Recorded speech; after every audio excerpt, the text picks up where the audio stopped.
Ya lucu ya iso, kejem ya iso. Lho, lucu ya iso, kejem ya iso. Kaya sagedangan iki aku aja tok anggap bergurau.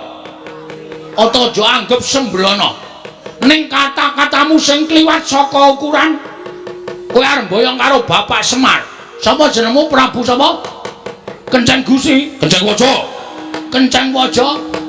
Ora sak penakmu dhewe kowe ngrasani Karang Kajembel. Ora sak kepenakmu dhewe kowe arep meksa karo Bapak Semar. Tak omongi ya ning tanah Jawa kene iki ukurane hukume wong nyilih kuwi disilihi, nek ora disilihi ya wis nampa. Hukume wong takon diwangsuli. Ngono lho. Dadi nek kowe arep boyong karo Semar, nek Semar nek gelem ya boyongan ora masalah. Nek Semar ora gelem aja pisan-pisan meksa karo Semar.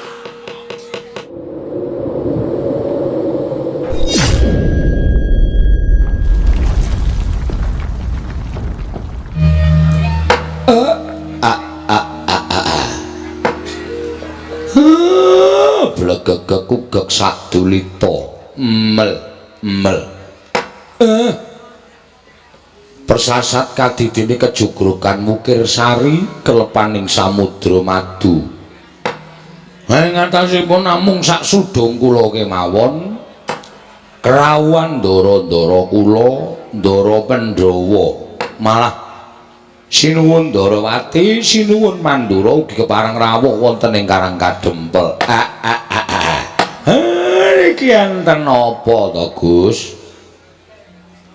Lakon janur gunung kadingaren ingkang mestinipun panjenengan menika sesembahan kula upami kepengin pinanggih kalih Semar niku cukup utusan Nayaka.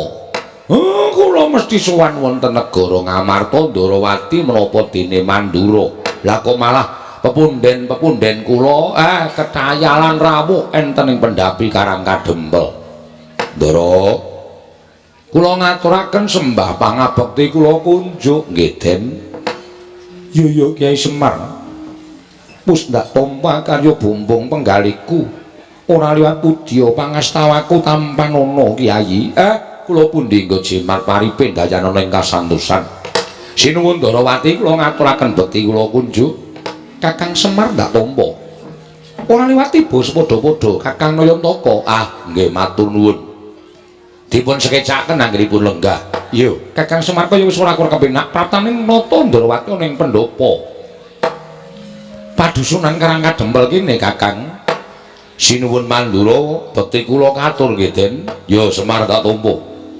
Ora liwat pangestu tampan ana Semar. Nggih kula pundi nggo jimat paripin dayanana ing kasantosan. Ndara Janaka bekti kula katur nggih Den. Iya Kakang Semar ndak tampa. Ora liwat pangestu tampan ana Kakang Nayantaka. Nggih kula tampi. Ndara Werkudara bekti kula kunjuk. Wah. Dipol ndak tampa. Ora liwat salam taklimku katur ngersaning Semar kakangku. Nggih kula pundi nggo jimat dayanana ing kasantosan. Lah. Nala Garing Petruk Bagong. Karang Kadempel kerawuhan pepunden. Aja ninggal marang tata krama. Aja ninggal marang munggah-ungguh. Kowe ngaturna bekti kelawan pepundhenmu ingkang katemben rawuh iki Panakawan anakku. Sinuwun Darma Kusuma kula ngaturaken sembah pangabekti kula kunjuk sinuwun. Iya Nala Garing ndak tampa pangestu tampan ana. Sinuwun Ndarawati bekti kula katur.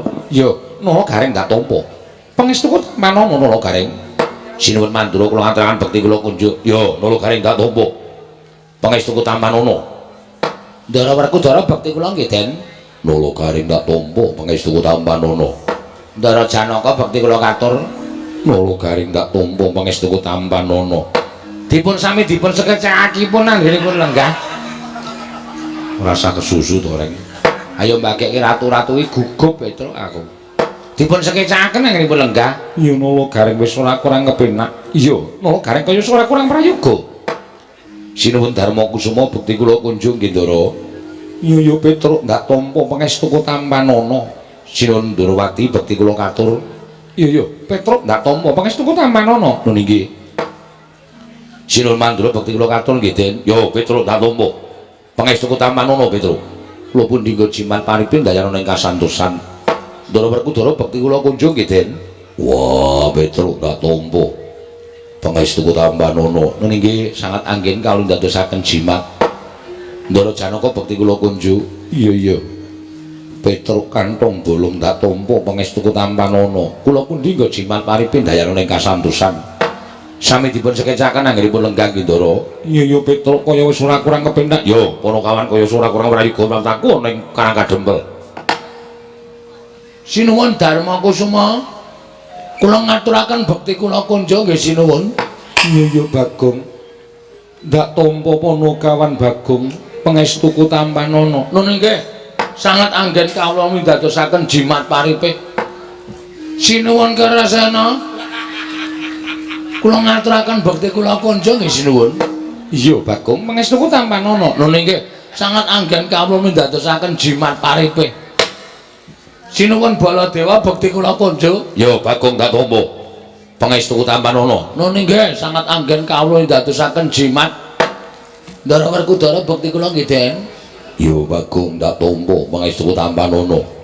Ndara Janaka bekti kula. Iya Bagong ndak tampa pangestuku Tambanana. Bektiku katur ya Ren. Oh iya tak tampa. Pangestuku Tambanana. Truk bektiku katur. Iya Dik. Bagong pangestuku Tambanana. Bapak Semar kula ngaturaken bekti kula kunjung. Iya. Lah kok beda karo adat sabene kowe ngaturke bekti karo bapak. Gawe gedene atiku Bagong pangestuku Tambanana. Mugi-mugi saged ndadosaken jimat paripe Bapak Semar. Iya. Dipun prayagaken anggenipun lenggah, Pak. Iya Bagong kaya wis ora kurang kepenak. Kowe ya semono uga prayogakno anggonmu lungguh. Nun nggih ngestakaken dawuh. Niki wedange metu jam pinten, Pak? Mergi niki sing rawuh priyagung nek mboten dipun paringi unjukan mengke dirasani dikira Semar niku wong sekeng, wong ora duwe, ming nyuga wedange kok ora kuat. Ya wis mengko tak nehi sasmita nek kowe arep ngladeni bendara-bendaramu. Nun nggih ngestakaken dawuh Bapak. Sinuwun. Enten apa rawuh wonten ing Karang Kadempel? Sajakipun nawung wigatos upami Semar menika kadak wilepat kula mapan wonten ing pundi menawi mangke pinanggih kalepatan kula badhe kapatrapana pidana kula mboten badhe selak ning nek Semar niku mangke badhe nampi ganjaran terus lelabuhan apa sing pun kula tindakke Ndara kula ingkang ngabdi pun Semar nyadong dawuh Den. Kakang Semar, kula wonten dawuh ingkang sepisan prataning para Pandhawa tetinju kelawan kananing Kakang Nayantaka. Janyatane Kakang Semar kuwi mujudake satunggiling pamomonging para Pandhawa. Darma Kusuma lan sakadang kadyan rumangsa lamun ora dimong dening Kyai Semar lan ora entuk pengayomaning Kyai Nayantaka. Tangeh para Pandhawa bisa mukti ngawibawa kaya ingkang lumaku saiki. Mula besok kapan para Pandhawa bisa ngaturake piwales kelawan kabecikaning Kyai Semar kejaba mung tansah nggatekake marang kananing Kyai Semar sak kulawarga lan sak para kawula padukuhan Karang Kadempel ingkang sayekti gedhe darmane tumraping para Pandhawa. Kakang Semar, Kakang Nayantaka, prataning Nata Ndrawati ana ing Karang Kadempel, aja gelo rasamu, aja lara atimu. Sayekti nalika semana keprapting negara Ngamarta, para Pandhawa wis tata-tata bakal budal lumarepun ing Karang Kadempel. Mula tumuli Nata Ndrawati ndherekake lawan jengkaring Kyai Prabu Darma Kusuma sowan ana ing Karang Kadempel. Kejaba saka kuwi Kakang, ngemuti lamun Nata Ndrawati ora ketang sithik tau tate nampa pangudanging Kyai Nayantaka. Aku tau mbok mong ora ketang ngamung sedhela nanging tumrap Kresna kuwi mujudake sawijining dharma. Darmane Kyai Semar minangka pamong ingkang ngomong lawan Nata Ndarawati. Mula ora neh lamun tumuli panjenengan ingsun nderekake lawan jengaring Kyai Prabu Darmakusuma sowan nang Karang Kadempel. Kakang Semar. Semoga praptaning Baladewa iki nderekake marang Kyai Prabu Darmakusuma ingkang sayekti sowan nang Karang Kadempel. Mula jroning pendhapa padukan iki mengko bakal ngrembug perkara apa Baladewa kepengin mirengake marang sabdane Kyai Prabu Darmakusuma. Yen mengko apa ngrembug ana jroning padukan Karang Kadempel iki lereke marang kabecikan Baladewa ora bakal wisuh lumuh ngentasi perkara. Ning mesti bakal melu cawe-cawe sarta melu andombani marang lekasing Kyai Prabu Darmakusuma Kyai Nayantaka. Matur nuwun Den, matur nuwun. Kula niku gumun. Wonten swasana ingkang kaya ngeten, jagat niki wis kentekan wong apik. Donya niki wis kentekan wong becik. Saapik-apike wong mesti kesasapan watak ala. Niku wis dumadi enten Janaloka. Mula kula ngaturke panuwun ngersaning Gusti dene speranganing tiyang ingkang gesang wonten ing jagat menika ingkang sedaya kula kinten sampun kesasapan watak angkara budi candala. Lah kok isih ana satriya sing penggali kaya punden kula Pandhawa. Kok isih eneng satriya ingkang penggali kaya ndara-ndara kula Pandhawa. Satriya ingkang ngateten ati suci pepayung budi rahayu. Monggo racak-racake wong kaya panjenengan menika angel ditemoni lho Gus, angel. Wong sing ora eling karo nalika wiwitane niku angel ditemoni agar saben sing pun lumaku teng donya niku ora krasa awal mula bukane kepiye, ning bareng wis kepenak lali karo awal mula bukane, lali karo wong-wong sing padha nyengkuyung marang kepenake wong wau. Ning sampeyan boten. Sampeyan pun dadi Nalindra, pun kekucah Brana Picis, sampeyan pun dadi ratu wis kedunungan derajat pangkat. Ning isih eling karo pamomong kaya Semar, isih eling kalih anak-anak kula, isih eling kalih kawula sak padukuhan Karang Kadempel. Sing tansah nyengkuyung dhateng panjenengan. Monggo racak-racake aja kok nileki kalih kawula. Nayaka praja tiang-tiang sing kedunungan derajat pangkat sing dedunungan bondo donya niku aja kok tilik karo para kawula, nileki karo kawula piye ta uripmu, piye ta kahananmu. Selagine peparing wae sing kudune diparingke kabeh mesti diketok-ketok. Ora diparingke karo kawula. Sing kudune diparingke wutuh diketok separo, sing separo wenehke kawula, sing separo nggo mblendhukke wetenge dhewe. Niku kaya ngoten niku racak-racake sakniki sing dumadi. Ning nek Pandhawa kula kok mboten. Ha niki lho sing marayati kula kelara-lara. Kula niki meng kawula. Lah kok dadi punden-punden klumpul Pandhawa tasih emut dhateng Semar. Matur sembah nuwun Ndara. Matur sembah sewu panuwun ingkang tanpa pepindhan.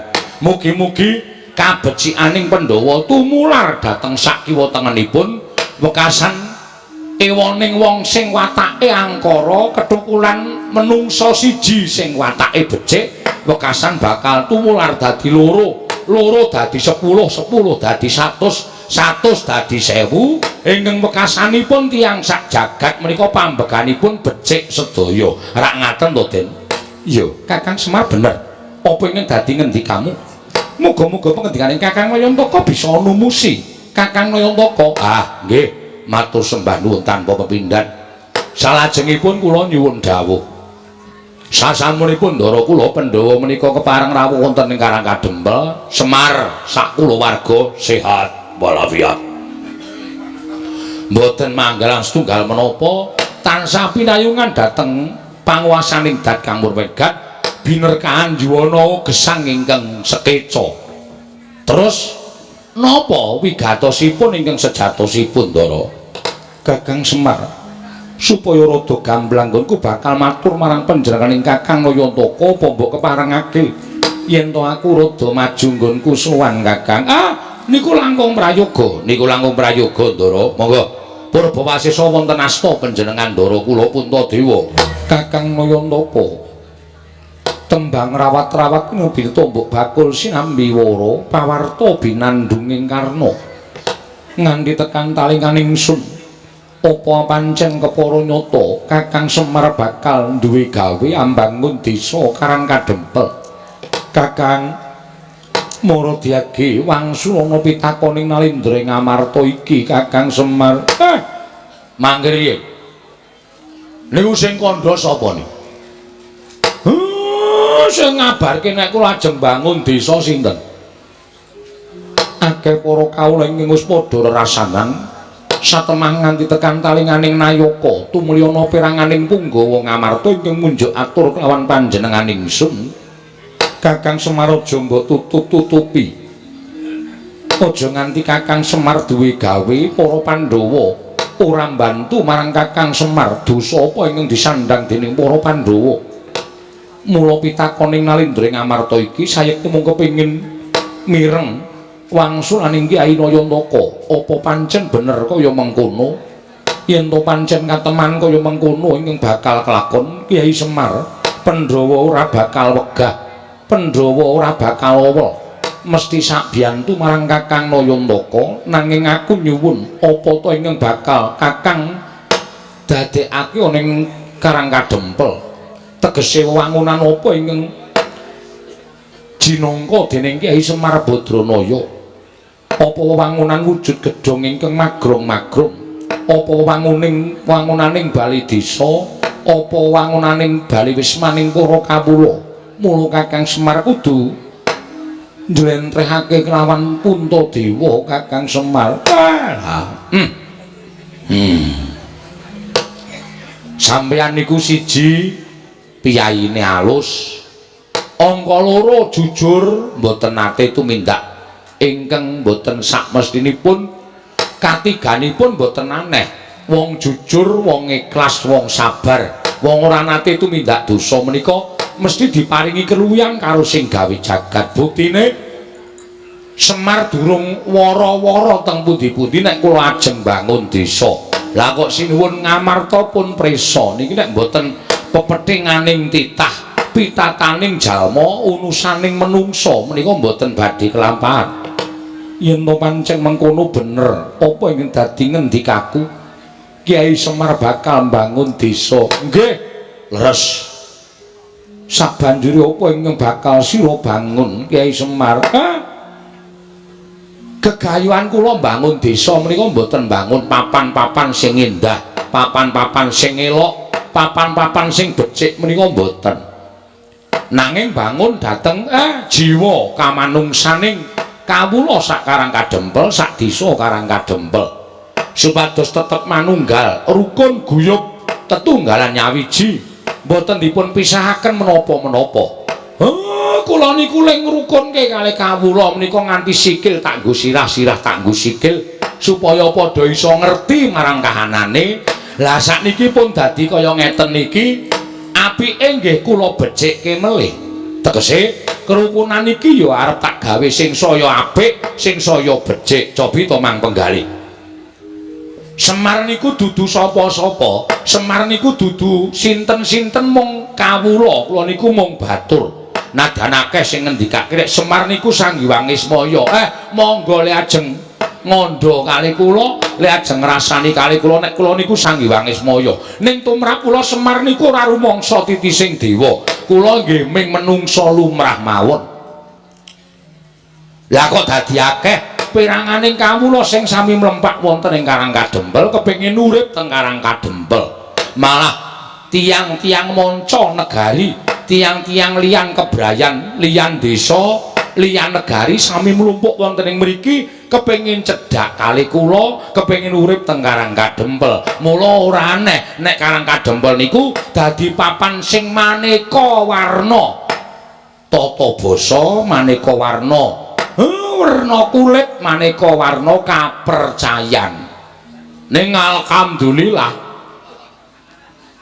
Nadyan beda kapercayan, nadyan beda werna kulit, sedaya tetep iso manunggal teng Karang Kadempel. Den, niat kula mbangun desa menika supaya kahanan Karang Kadempel menika supaya luwih becik. Napa-napa niku nek luwih apik mesti dadi kemerening desa tangga teparo. Napa-napa niku apike diwiwiti saka sing cilik, ora ujug-ujug gedhe. Nek ujug-ujug gedhe mengke nek kimpes mbebayani. Iya, Yai Semar. Napa-napa ku nek kepengin dhuwur nggih kudu liwat undak-undakan. Utawa mbaka siji wekasan tekan dhuwur. Ning nek tekan dhuwur mak clingkrik niku biasane le tiba gampang. Iya. Napa sing arep kepengin gedhe niku saka sing cilik dhisik merga iso ngrakasake rekasane nalika cilik. Mengko nek wis gedhe dadi srana pengati-ati nggone urip ana ing alam padang. Kaya desa Karang Kadempel niki. Sing kula gawe rukun Karang Kadempel kula gawe apik supaya tangga desa liyane padha meri. Nek pun meri wekasan kerukunan niku bakal malimbar tekan liyan desa. Desa siji nganti dadi rong desa dadi telung desa dadi sak kecamatan. Sak kecamatan dadi rong kecamatan, dadi 5 kecamatan terus dadi sak kabupaten. Sak kabupaten dadi provinsi. Provinsi terus dadi sak negara. Napa mboten nendak negara Ngamarta diwengku dening para Pandhawa kawulane pinten-pinten suku bangsa ning nyatane iso ayem tentrem tetunggalan manunggal. Ngeyop dhateng para Pandhawa sami rukun, mboten wonten ingkang sikut-sikutan, mboten wonten ingkang plirik-plirikan.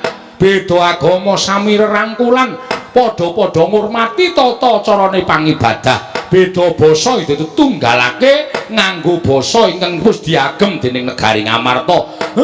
Beda budaya ning padha ngugemi lan padha ngajeni marang kabudayane siji lan sijine. Napa mboten elok? Niku sing kula jangka. Kakang Semar wonten dawuh. Ora nyono babar pisan jebul semono penggalihing Kakang Nayantaka. Tobat. Kakang Semar nganti cuma mengkrungkan nggonku midhangetake sabdaning Kyai Nayantaka ingkang duwe gegayuhan ingkang kaya mangkono. Malah ora usah dadak tedeng aling-aling kanggo kuncalaning negara Ngamarta. Kresna saguh sakbiyantu dak marang Kakang Nayantaka. Wih lah dalah Kakang Semar. Nadyan Baladewa semono uga aku saguh sakbiyantu marang negara Ngamarta. Ning aku njaluk sesuk upama kahanan ingkang mbok jangka kuwi wis kasembadan, aku njaluk tulung mandura gawenan kaya negara Ngamarta. Ingkang wis mbok ngendikake mau Kakang. Nggih, alon-alon sedaya badhe saged kasembadan. Aku njangkung kersaning Kakang Nayantaka. Yen perlu kowe butuh ragat pira wae saka mandura bakal nyediani.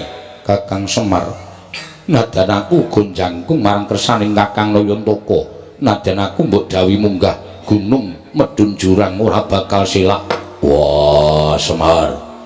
Nadyan aku mbok dawuhi njegur segara dadi sarana kalaksanan apa sing mbok idam-idamake. Aku saguh. Matur suwun. Tentrem ati kula. Wah kaya bapak iki nek muni digayuhan kaya ndara-ndara kok ya krasa ya terus. Tur kabeh mendukung ayo kuwi lho apike. Ha ta terus? Ha iya. Wis lereran apa terus? Wis. Jak omong ora nyaut-nyaut ora. Nyambut gawe sing apik ora lereran ora. Ha iya. Gumun aku ya gumun kok ora. Kowe iki meng anu jenenge ngegongi ora aku ya gumun. Pendak-pendak bapak duwe gegayuhan kok mesti ndara-ndara kuwi gruduk rawuh kabeh. Kakang Semar, aku saguh mendanai apa sing dadi karepe Kakang Nayantaka. Wah, Ndara Janaka ya Kakang Semar aku tok dawuh apa wae nderek. Ndara Werkudara ya Kakang Semar aku tok kon njegur segara aku ya manut. Kok Ndara Werkudara ki ora tau adus wae. Ora tau waduk arep njegur segara kuwi maksude golek syarat srana ka bapak supaya iso kelakon penjangane sing mesti digayuane bapak sing ngendikake mau iso kasembadan. Bapak nek muni ngono kuwi, itu dadi geni. Apa iya? Heeh. Wah, rasa nggawa rek. Tegese itu dadi geni iki apa sing dingendikake dadi kasunyatan. Mula deloken nadyan ki nalindra. Oh, piye? Apa ora gleleng? Pak, sing perlu tok jejeke kahanane nggon aku, Pak. Nggonamu ngopo? Wis nggon aku ki perangkate jan ora sip. Entuk bantuan watu 4 truk ya mung disokke 2 truk nggo kawula. Ngono lho. Dadi potongi arepe piye? Kan iki dienggo apa jenenge? Kebahagiaaning para kawula. Nek kebahagiaan kok diketak-ketok, lek arep bahagia sok kapan kawulane? Iki kudu tak urus, Pak. Wong-wong sing kaya ngene kudu disingkirake. Sabar didandani. Dandani ra iso dope ilang. Mula kudu dibenerke. Arep apik iki nayakane ya kudu apik, perangkate ya kudu apik. Perangkate ora apik percuma. Sopo kuwi? Mbah aku ora kenal. Apa kowe ora ngerti rawani nyebutke jenenge? Aku ora arep ndumuk sapa-sapa, ning perlu tak cek. Iya. Cek dilang tung. Bagong, kowe iki nek omong mbok sing apik. Aku setuju karo Bapak. Aku mbantu sepenuh hati, Pak. Aku tok kon ngopo aku manut. Ya. Iki kaman wedake ngetokke. Engko sithik. Apa wis mateng tilik ana sik. Orang wong abdi-abdimu iki do ngeyel e. Waduh. Isih suwe mer. Ha sebabe banyune lagi digolekke. Apa asat sumur asat iki banyu lagi digolekke. Sabar nggih Ndara. Bagong ora dadi ngopo? Wis to, ora usah repot-repot. Bagong ora usah dadi ngopo? Ora usah repot-repot Bagong, aku wis sanggup bioglas. Wah, gaya. Minuman kesehatan. Ndara-ndara iki ora men cukup edang putih tok ning bioglas. Engko darane tawa lho, Tru. Ya ora apa-apa. Ngoten, pun dilanjutke. Terus kula sakniki nggih mengajeng nyuwun priksa dhateng panjenengan. Kula mboten njaluk napa-napa. Kula mboten kepengin sampeyan niku ngetokke Prabiya. Merga gegayuhan kula menika mboten wonten sambung rapete karo Prabiya. Ming nyaketi penggaling para kawula, nyaketi atining para kawula supaya iso gumregah sengkut gumregut mbangun Karang Kadempel. Iya, Kyai Semar. Ning kene Kundara. Ujaring para sepuh nyebataken, ujaring para kaki-kaki sami ngendikaaken. Wong ki nek duwe gegayuhan, wong ki nek duwe pepinginan, adat sabene pepinginane arep ketekan, gegayuhane arep kasembadan. Niku adat sabene biasane godane sok nyepaki, godane sok nekani. Mula bab godha menika mangke wujute napa ndara-ndara kula suwun ampun ngantos wisuh lumah ngentasi perkara. Ning mang bantu Semar Badranaya. Awit kula niku wong sing ora kuat tumandang karya ijen. Anak-anakku ya ming kawula, anak-anak kula niku ya ming batur. Nek godane ngungkuli kekuataning Semar kula pasrahke kali ndara-ndara kula Pandhawa, Ndara Werku, Ndara Janaka, Ndara Kresna, Ndara Baladewa. Ya Semar, aja kuwatir, Pandhawa tansah njangkung marang kersaning Kyai Nayantaka, Kakang Badranaya.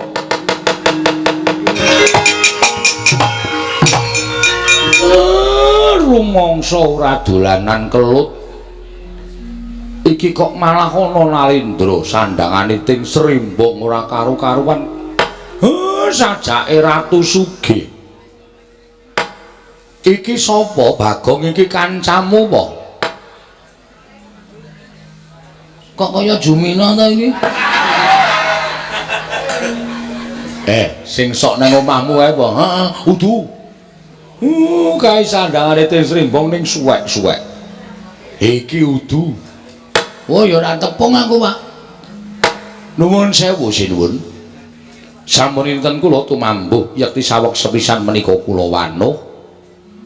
Panjenengan menika Nalindra saking pundi sinten jejulukipun kula nyadong dawuh wonten apa kok rawuh enten sudung kula namung gubuk alit kados mekaten menika oh jagat Dewa Bathara ya jagat pangestu Nggara kosek sadurunge kowe takon karo aku lan tak wangsuli apa kang dadi pitakonmu apa pancen kepara nyata kowe ingkang aran Semar? Mboten wonten kalih kula menika Semar Badranaya Dudha Manangunung Bojogati Jurudyah Punta Prasanta. Kathah ingkang nyebat kula menika ya Ismaya. Wah, dalah. Wah, tobat. Mongko ingkang gumana musik ana ing atiku kabeh wong sak negaraku padha ngondo padha ngandhake Semar Badranaya kabeh jagat iki kan berbeken marang asmaning Semar Badranaya ning lha kok jebul barang aku ketemu lho lha mung wujuding kawula cilik mongko iki dudu wujud negara dudu wujud kadipaten lan sak piturute iki mung bale wis maning kawula cilik wah dalah jagat Dewa Bathara nganti kondangku ning negaraku wae kalah karo kondange Semar. Monggo Semar mapan ning Nusa Jawa, aku mapan ning tanah Sabrang. Nuwun sewu panjenengan menika Nalindra saking pundi? Tepung nggih.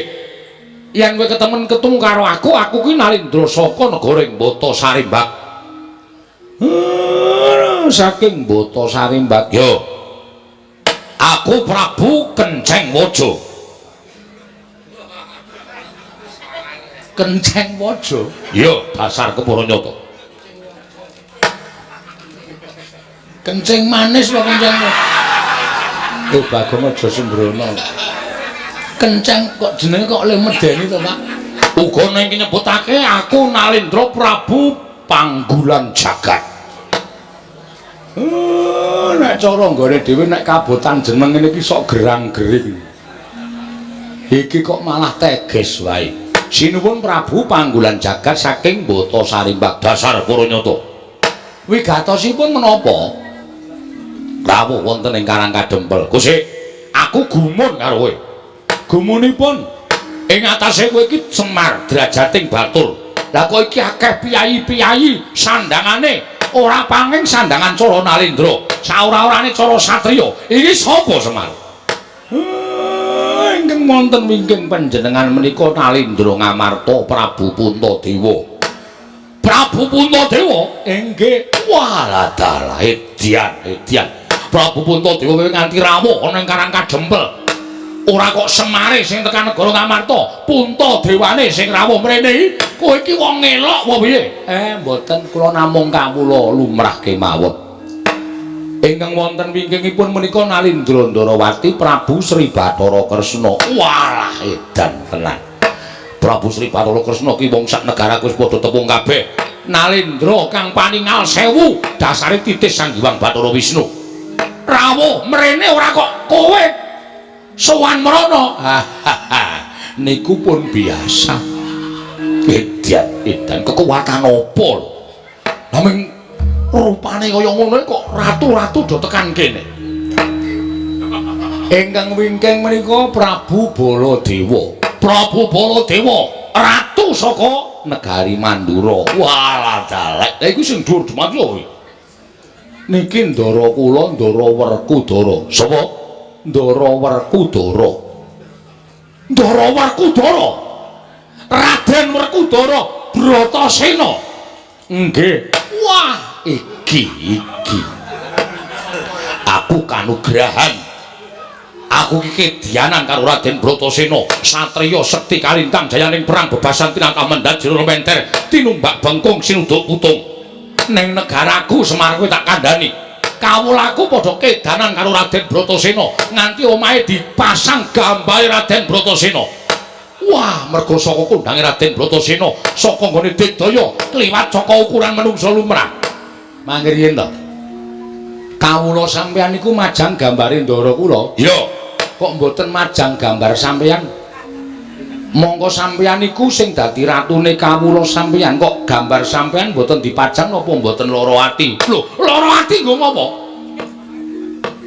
butuhke kawulaku kuwi biyen dek nalika aku golek swara. Saiki aku wis dadi arda majang celeng ya sakarepe. Arda majang Werkudara ya sakarepe. Sing penting suarane wis milih aku wis dadi ratu. Aku nyam kamukten. Aku dadi wong mukti kawibawa Cakrawati Mbau Denda ana negara ing Batasari, Mbak. Kawulaku melek-melek ya mudhara. Iki termasuk nganu reng, termasuk apa pemain bal kok. Turu apa reng? Ayo mau ngelekke aku saiki gendhe kowe. Lerane truk kowe banter. Iya. Wah, edan-edan. Yo Semar, aku ngakoni yen to kowe iki wong kondang. Aku ngakoni to kowe iki wong pinter. Ora aneh mula sangganing para satriya-satriya, pepethinganing para satriya, mustikaning satriya padha sumuyut nungkul marang Semar Badranaya. Biya-biya. Ha nggih, sakniki kula tak nyuwun prisa. Sinuwun Prabu sinten mau Kenceng Waja. Kenceng Waja. Ya Prabu Panggulan Jagat. Nggih Prabu Panggulan Jagat menika rawuh mriki badhe menapa? Semar. Wonten dawuh. Aku kuwi sedih. Aku kuwi dadi nalindra ning negaraku, dina samengko negaraku kuwi lagi ketaman pagebluk. Negaraku akan dikepan welaking Jawata. Kawulaku padha kasangsaya uripe ora kepenak. Tetanduran ora ana ingkang tukul. Lemah-lemah padha garing megingking. Mula ora aneh yen negaraku ketaman pagebluk akeh para kawula kekurangan sandang pangan wekasan landang lara, sore lara esuk mati, esuk lara sore ketiwasan. Wis akeh ingkang padha tekaning mati, blasah kaya babatan pacik. Mongko aku dadi nalindraning para kawulaku. Aja nganti aku dirasani dening para kawulaku, mula aku mbudidaya ngupaya srana supaya negaraku entuk tamba bisa uncat saka pakebluk ing tumama. Nggih. Aku nglakoni tapa brata. Tapa brata nglakoni sare narike sesemek ron raja mula bebantal Batasari, Mbak. Aku entuk sasmitaning dewa. Sasmitaning dewa ingkang tak tampa, negaraku bisa waluya nirmala temajati jati tengah mulya. Yen to ora mung telung kedheping netra ditunggoni dening Semar Badranaya. Mula sowan kono ngersaning Semar iki kowe gelem, kowe tak boyong ning negaraku ra ketang mung sedina sewengi. Kowe nginepa ning negaraku dadi srana waluyaning praja negara Batasari, Mbak, ya prajaku. Mar. Yen kowe kepengin njaluk pituko napa? Kowe tak boyong ning negaraku sedina wae. Kowe njaluk dibayar apa tak bayar? Pirang miliar.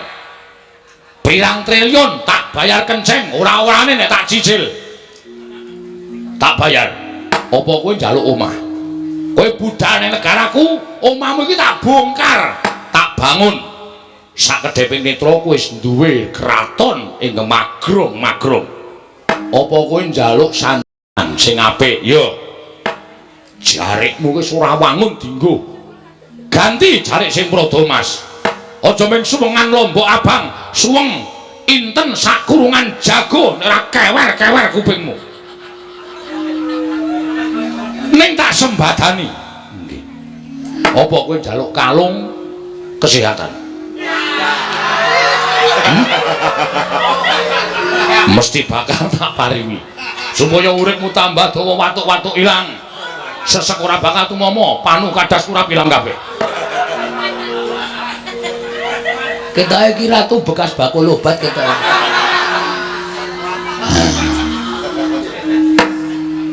Ning yen kowe njaluk ijol wujute lemah pirang hektar bakal tak tukokake waton kowe gelem tak boyong ning negaraku Batasari, Mbak.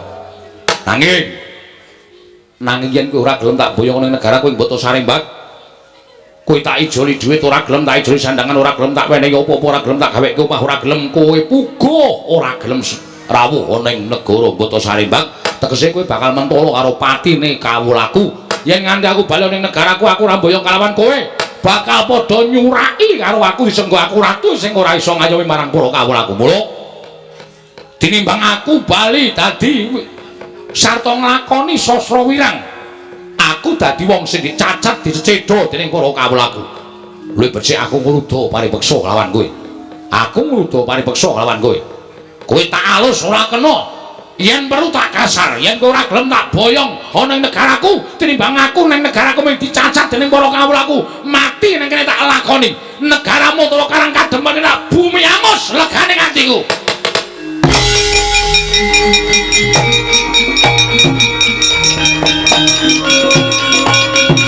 Sowe aku ngucap bumi angus Karang Kadempel kok ana menungso matane gedene raja-jamak. Iki sapa iki? Rek nomripanmu gatena gobokmu. Putrane Ndara Werkura Dara Dardena Antasena. Gondene cuweke cengele. Nyileh sedela. Moh. Alah, moh. Sopo iki? Iki dudu anake Ndara Werkudara, iki teleke Ndara Werkudara. Aku anake Semar, aku Bagong aku. Wah, Bagong. Wah, iki oke kawulaku ya sing tepung karo iki. Jarene wonge lucu. Ya lucu ya iso, kejem ya iso. Lho, lucu ya iso, kejem ya iso. Kaya sagedakan iki aku aja tok anggap bergurau. Ata aja anggap sembrono. Ning kata-katamu sing kliwat saka ukuran kowe arep boyong karo Bapak Semar. Sapa jenengmu? Prabu sapa? Kenceng Gusi, Kenceng Waja. Kenceng Waja. Ora sak penakmu dhewe kowe ngrasani Karang Kadempel. Ora sak kepenakmu dhewe kowe arep meksa karo Bapak Semar. Tak omongi ya, ning tanah Jawa kene iki ukurane hukume wong nyilih kuwi disilihi, nek ora disilihi ya wis nampa. Hukume wong takon diwangsuli. Ngono lho. Dadi nek kowe arep boyong karo Semar, nek Semar nek gelem ya boyongan ora masalah. Nek Semar ora gelem aja pisan-pisan meksa karo Semar. Mergo kowe arep berhadapan karo Kapolsek Karang Kadempel. Kapolsek kok botonan shopping kok dadi Kapolsek. Ya men cerewet napa. Mbone ora iso crita iki rasa crita gong. Oh butuh sekolah barang. Kowe ngapa cerewet terus? Meneng iki lagi ya tantang-tantangan malah di sapenake dhewe. Yen ngono kowe sing dadi palange Prabu Panggolan Jagat bakal boyong Semar. Arto boyong-boyongan ora masalah. Arto kapak-kapake nek Semar gelem ki terserah kowe. Wong dasare aku ya wis jelen duwe Bapak Semar.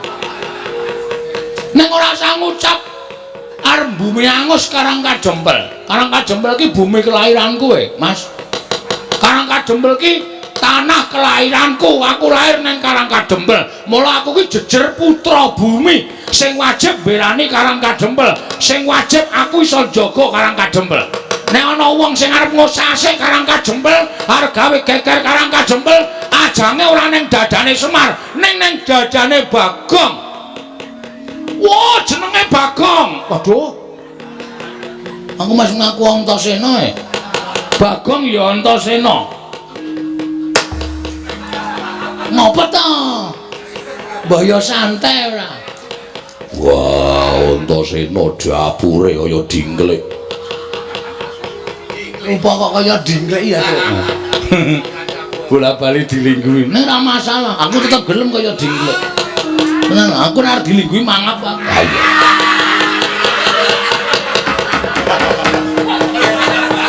Mangap. Dadi kowe sing dadi upalange Prabu Panggolan Jagat dasar kepara nyata. Arep nang kene iki akeh satriya-satriya akeh Nalendra. Neng kowe rasa kuwatir, kowe adepane karo aku. Aku nek diwangi para Nalendra aku ora gelem.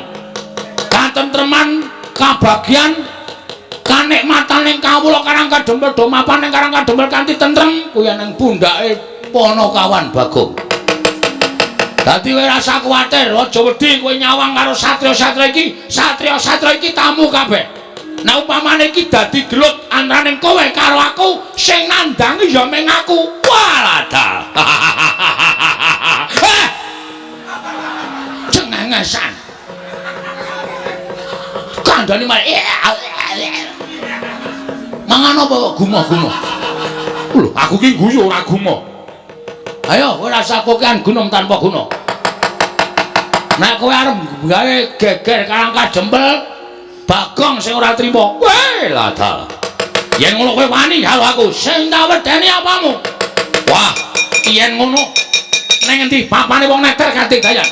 Kaya apa aku sing bakal tekani mati, kowe mati aku mboyong Semar. Aku mati, Semar lestari mapan ning Karangka Jembel. Weh, lah kaya ngono ucapmu kowe, ha? Ora ngerti Bagong nek wis nesu tenan. Wis tak andepi kowe nandhang karo Bagong.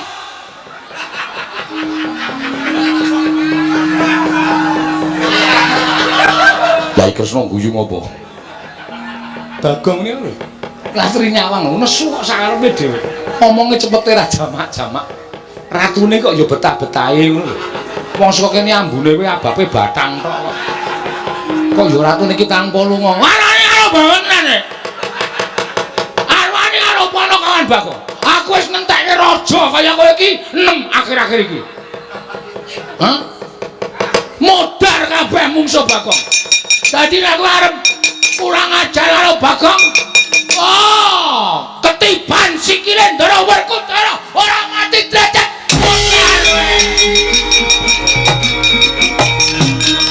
Wah, Bagong gawe kaget. Gawe kaget pripun? Kok kowe muni tiban sikile Werkudara? Wah, jangka tendang wonge. Werkudara, lah kok dadi kowe melu-melu perkara iki? Werkudara, lah kok dadi kowe melu-melu perkara iki? Aku krungu Bagong muni ketiban sikile Werkudara pecah sirahmu. Kaya wong kaget aku terus jangkah. Sirahe ratu mau terus tak tendang. Wah, dudu salahku, salahe Bagong. Weh, kok salahku ngopo? Wong aku ora ngopo-ngopo kok. Aku rakon. Kula mboten mboten akon sampeyan. Kula muni ketiban sikile Ndara Werkudara pecah sirahmu. Aku terus jangka. Sing muni akon sapa? Aku ora ngomong to. Sampeyan iku sing kagetan. Wah, edan. Ora edan iki tenan. Ora ana wong dawuh kejaba aku, "Ndara, niki mang tendang." Iku kalimat perintah. Berarti sampeyan kula kon. Nek kula muni ketiban sikile Ndara Werkudara, apa ana kalimat perintahe? Ora ana to? Wah, ampun rika ditandangi. Sing nantang ki kowe, sing nendang sapa? Sing nendang daramu Werkudara, sing nendang tanggung jawab. Aku pamen padu. Ora ngopo-ngopo. Pripun Den? Wah, celek. Kapusan karo Bagong. Lah wong niku kudu nganggo pikiran, kudu nganggo. Niku lek medantang sing apik ora iso. Ben nang kene wae. Sing nendang sampeyan kok. Masa sing nendang sampeyan sing temandang kula ya geseh. Wong kula niku mung nantangke kok. Kula mung mangsuli omongane ratu. Kowe mau nganggo tembung kaya ngono mau, tumrap aku kuwi didhawuhi. Anak kula niku ratu napa-napa. Wong lan ponokawan kok dawuh bendara ya ora mungkin. Wah, nek yo tak kira-kira bener Bagong. Bagong ki ora ana tembung akon karo Werkudara. Mesine Werkudara kudune tanggap karo ukarane Bagong, aja kok sakapenake dhewe. Gandeng sing nendang Werkudara sing tanggung jawab Werkudara. Oh, dan ora balaku keh. Ayo, pripun? Werkudara? Iya. Bagong bener kok. Lah wong nyatane Bagong mau nipe Bagong? Ketiban sikile Werkudara. Lho, kuwi ora ana ukara dawuh to. Ora ana ukara nyuwun tulung, ora ana ukara sing Bagong kuwi akon karo Werkudara. Ya mung kowe iki sing lagi kaget. Wah, leran. Bocah nular kok Ren. Mau aku kowe terus saiki Ndara Werkudara. Nggih terus Ndara Den aku. Oh, Bagong wetruk edan ora. Ampun sare. Ora beda. Aku kok gagap-gagap. Mak tratap aku. Werkudara nek ora iso ngrampungi tegese siadi. Iso miwiti ning ora iso ngrampungi, iso nggelar ora iso nggulung. Aku moh yen to duwe kadang iso miwiti ning ora iso ngrampungi tegese ora tanggung jawab. Wah, edan.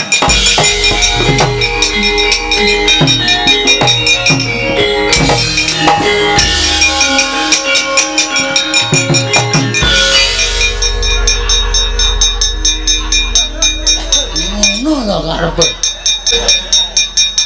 Mengar lungae kok ngantel ndas. Gong, nek krungu lho, kurang ajar ora, penyakit ora, tututane lho. Aja rasa. Aku padake cajire iye. Dianggep aku wong lho wedi karo Ndara Werkudara. Tua-tua Bagong, ame mlayu kok ngantel sirah. Iki perkarane ratu ora karo Werkudara. Ning saiki diganti Werkudara karo Bagong. Gong, rasa edan kok. Ora tututi. Gong rasa edan, ora rasa. Gong ora rasa. Ora merasa di ngono lho, ora rasa kok. Sabar karo Bendoro kok semen ana aman ta Tru mangkel aku gugu karepe dhewe aja tak pisah lara dikeplan Ndara Werkudara ha kowe ya gawe masalah apa aku ya Tru ben ora ora tok penging mbok doyak kono rawani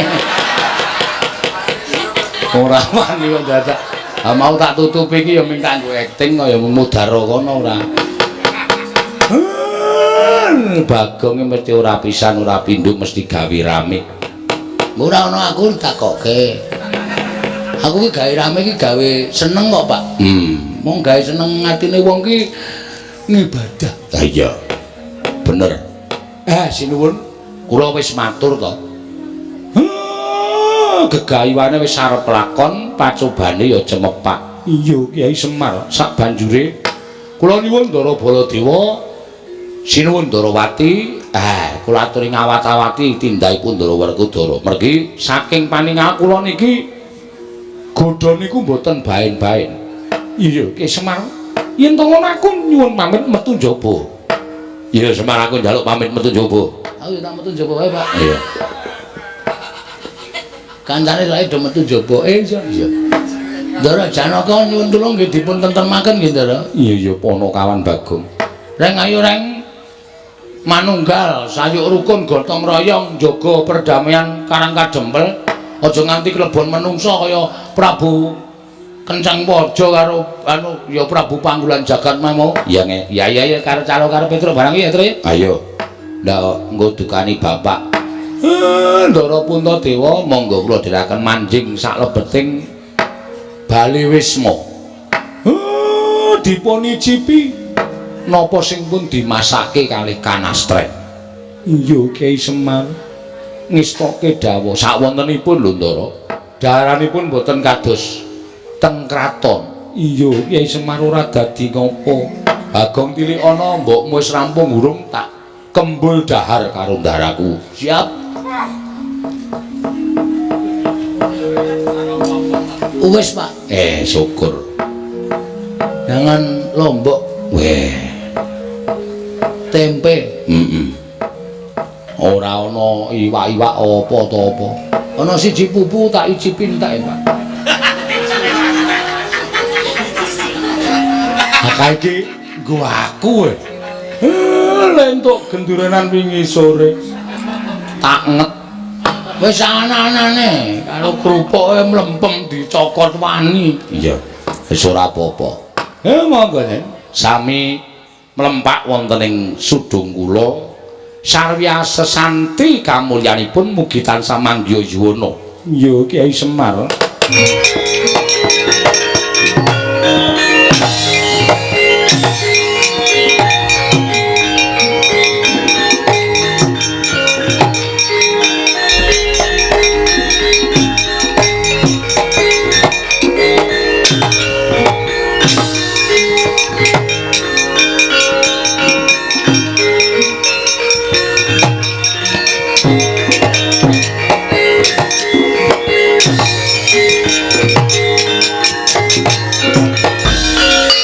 Mangga kanggo sesumbar lenggo bumi kuncing kumalu dukundur ketuk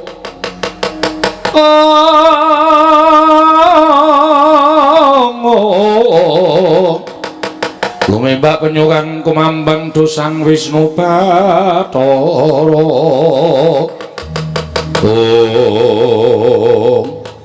Wonten dawuh sinuwun.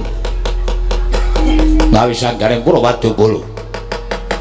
Kewareng ingkang ngabdi pun tumenggung Prawara Kendra Cemadon dawuh. Nggih, najan kula tumenggung salukat katun barat Cemadon dawuh Dewaji.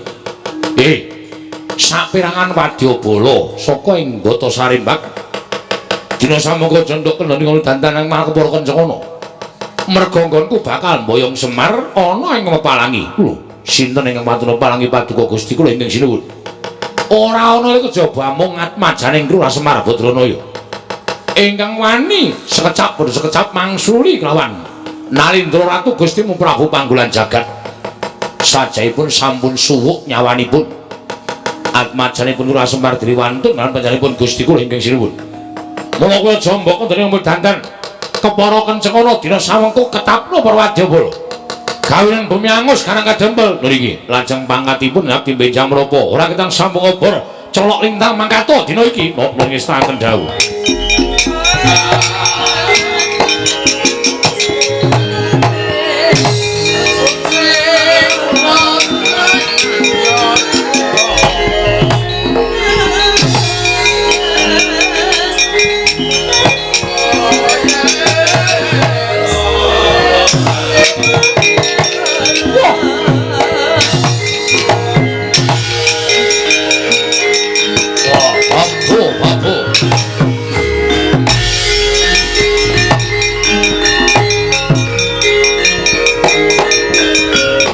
Sapa ana satra kanthet ngeyayet bringa sing uler geni tumpangke kuping kiwa tengen aja mati tanpa arep iki Wadyabala andaning Prabu Panggolan Jagat dasar para nyata sapa luwih dhisik ngaku tumenggung Prawara Kendra dasar para nyata kowe sapa Senopati Ndrawati Raden Haryostyaki ayo endi Semar bakal tak boyong nganing negaraku dadi srana waluyaning projeng Bata Sarimbak nggone ketaman pegebluk kena boyong Semar watune iso nyempal bawu kiwa tengening Setyaki piye kena boyong Semar watune iso nyempal bawu kiwa tengening Setyaki babarawa wani ana sing tawedeni apamu lena mangreh tebak dadamu kene marganing patimu singa lena prapteng lalis menggung Prawara Kendra.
Mbak jebol dadang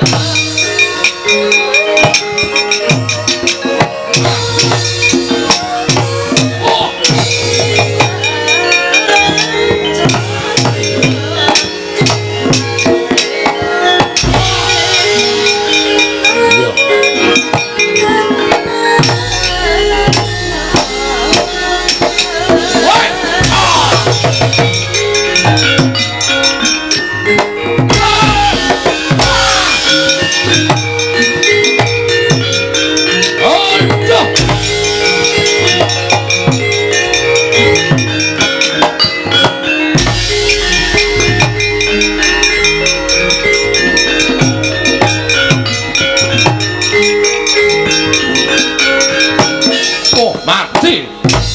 Oh. Hai. Ah. Aduh. Ah. Aduh. Woi.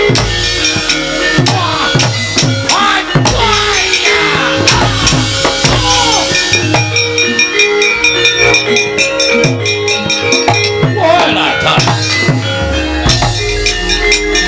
Panos maning jajalan sukertaning baun iblis lanat wae lah. Lah kok dadi bubar mawut prajuritku ora iso dikukup. Mungsu wong karang kadempel mongko mung kawulalit. Ning pancen diwangi karo satriya sing dimong karo Semar Badranaya. Apa mbok anggap aku wong loro saudon telu saurban? Iki Prabu Panggulan Jagat, ayo aja maju, mbok siji maju bareng ngono leganing atiku.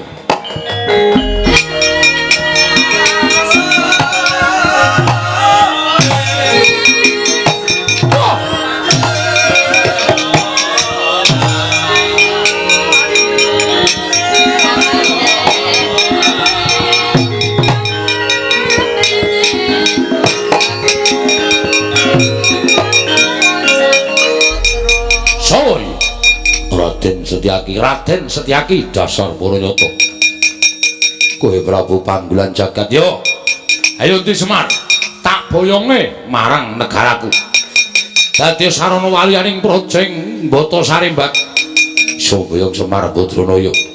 Lamun iso nglangkahi kuwandaning Setyaki piye? Iso nglangkahi kuwandaning Setyaki. Sumuk nyawamu pengen mruput tinjo kayiwanganing Bathara Yamadipati. Kowe pengen mati mungsuh Prabu Panggulan Jagat kelakon penjagamu. Rasah kowe kan bepangkal. Kene pangkali pati wae.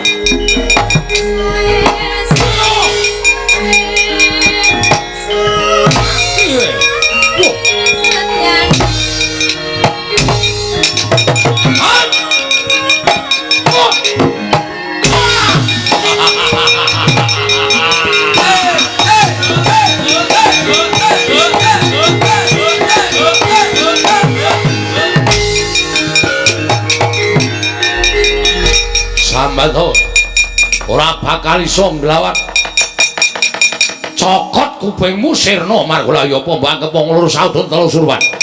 Ayo iki Prabu Panggulan Jagat nalendra negaraku tanpa tanding ming diapurmu iku arep menang karo aku sing tonggo gaman apa?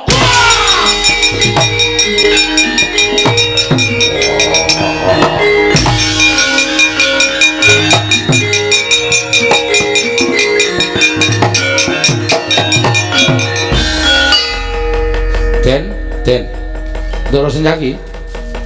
Wong Ndara. Sampeyan iku Senopati Negari Ndarawati kok dicokot karo ratu kaya ngoten kok terus gletak. Oh, ngisin-isinke.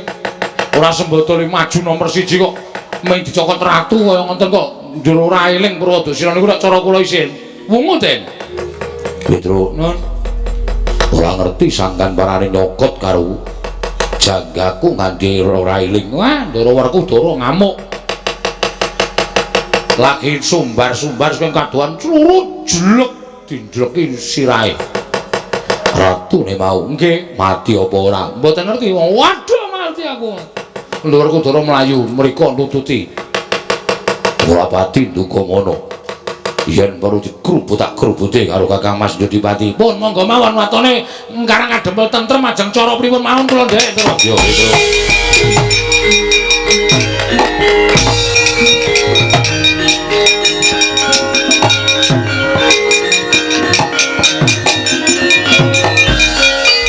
Raden Werkudara sing mau tak takoke karo Semar Badranaya dasar Puranyata. Prabu Panggulan Jagat piye? Kowe ora usah dadak melu-melu perkara iki. Ayo semingkira. Kowe aja bakal boyong karo Semar. Semar wis kandha ora bakal sagu mbok boyong marang negaramu. Kowe semingkira piye? Semingkir. Yo. Aku gelem semingkir. Watone Somboyo karo Semar Badranaya. Sapa sing ngalang-alangi sedyaning Prabu Panggulan Jagat aja kok jamak lumrahing manungsa. Dewa mudhun wae aku ora bakal mundur sejangka.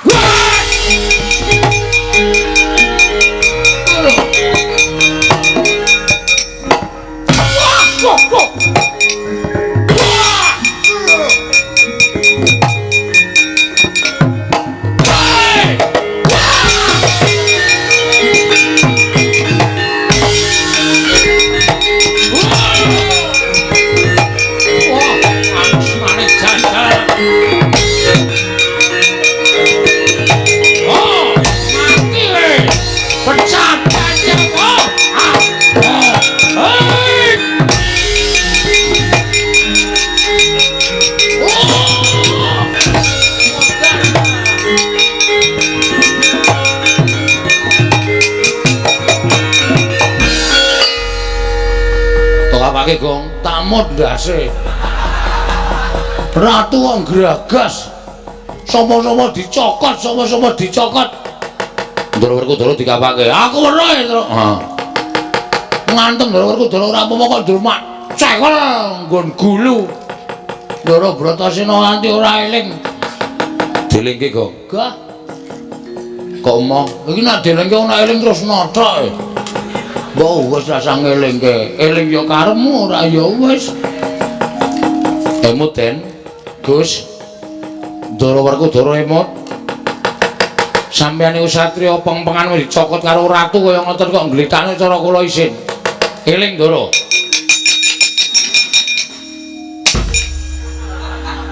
Kok kowe? Bener Bagong. Bagaimana? Oh, ya. Ngaku wis apal. Wong perang iki malah dielingke kaget terus sing nang ngarepe kowe terus brek ngono lho. Heeh. Aku wis apal aku. Ha iya. Aku mulane ra seneng karo Ndoro Werkudara. Sithik-sithik ngampleng, sithik-sithik ngampleng. Apa dhek iki terus wong top ngono apa piye? Terus aku dianggep mung wong kere, mung wong kawula mung ngabdi terus ndase nggo keplak-keplakan apa piye? Anggepe kok dume awake gedhe. Coba padha karo aku tantang mentah-mentah. Sapa? Werkudara. Upamane Werkudara ki, Ndoro Werkudara padha karo kowe. Wah, wis tak sikat wingi-wingi. Amarga dhek iki gedhe, gagah perkosa. Aku lek menang saka ngendi? Kowe ngerti dhewe ta mau nonton ndasku ning Pedukan Karangka Dempel mau? Heeh. Sarep tak upama padha ngono dedeg piadeke padha. Ya ora padha dhek dhuwur sithik lah. Oh. Sikat wingi-wingi. Tak adus, Gong. Hah? Tak adus. Ra bar adus ta kowe? Heeh, aku tak adus nang kali kok kaya penak banget. Menan asli wong padha niku tak antil. Sayange kok gedhe kono.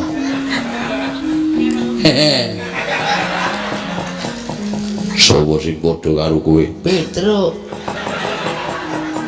Petruk apa aku? Petruk. Mosok karo sampean kok wani ya ora mungkin. Wah, aku wit mau nang kene. Wis krungu kabeh. Wo. Oh, iya. Piye? Dirampungke saiki apa piye? Tak rampungke dhewe mawon. Pun mboten sadewangi pun bejo cilaka bungasa tak rampungane dhewe. Wah, Ponokawan edan. Karo Bendoro arep wani. Sampeyan ya plak-plak kok kali kula. Sampeyan ora plak-plak tak lamun kula ngrasani elek. Mula sosok niku ora sok das-das. Sirah disembah anak bojone nang omahe nang ngene nggo keplak-keplakan. Tuwa kula karo sampeyan. Yo sak kepenake dhewe ora. Nek kuwalat piye? Aku ngerti cilikmu ning kowe ora ngerti cilik aku. Wah, ya wis. Ya wis piye? Hah? Aku mau nek terus-terusan nderekke sampean kok das-das. Mbok ya wis rasah melu aku. Golek juragan liya. Ora apa-apa. Ora minggat to. Wis melu kowe wae lah. Piye, Gong? Ora mempan elekku. Karo makon aku mah ditunduk kon golek juragan liya. Wah, Prabu Panggulan Jagat aja nyokot karo Werkudara. Ayo atu tangkep aja antang-antang.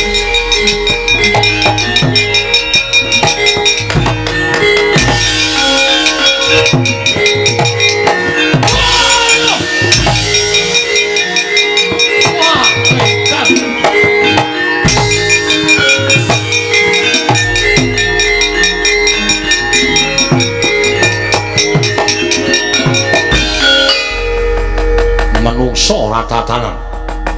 Kekuatane ngedap-edapi piye ya. Wah, saben sikile diuncalke lah kok tumomo ning dada sesek. Sumrebet panonku kaya ora weruh kiblat. Raden, aja mbok kira aku mung tekan semene. Kowe kuat nadai pusakaku Kyai Candra Wirayang. Kowe iso urip kena Candra Wirayang. Cilike kowe isih iso ngadeg aja dundang Prabu Panggulan Jagat. lakon tak tibani pusaka Candra Wirayang kowe gletak ora eling dadi bandaning Prabu Panggulan Jagat Keparat.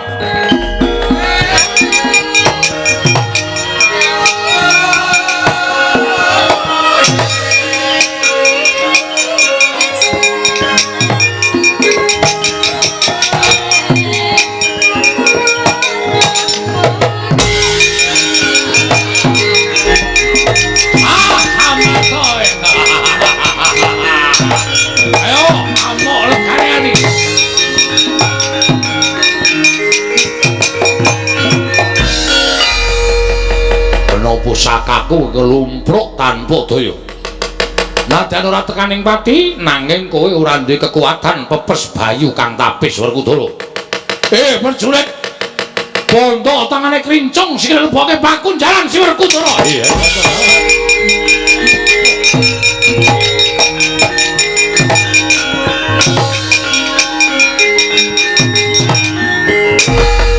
Ndak sawangsa kadohan Nadyan aku durung tau tepung.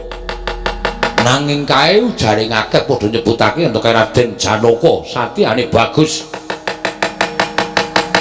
Gaya teja pengawak tirta pamujenar kaya kencana sinanglik. Kowe arep belani karo dulurmu tuwa tiban pusakaku nyusul karo kadangmu Jodipati wae.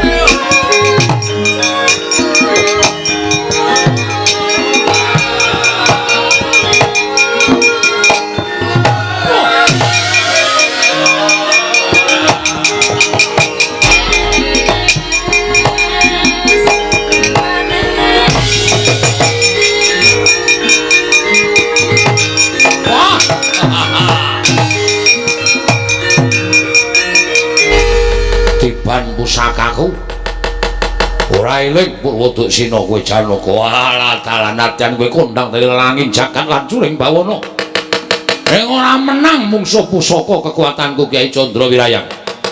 Prajurit iki leboke pakunjaran dadekke siji karo Nadyan itu.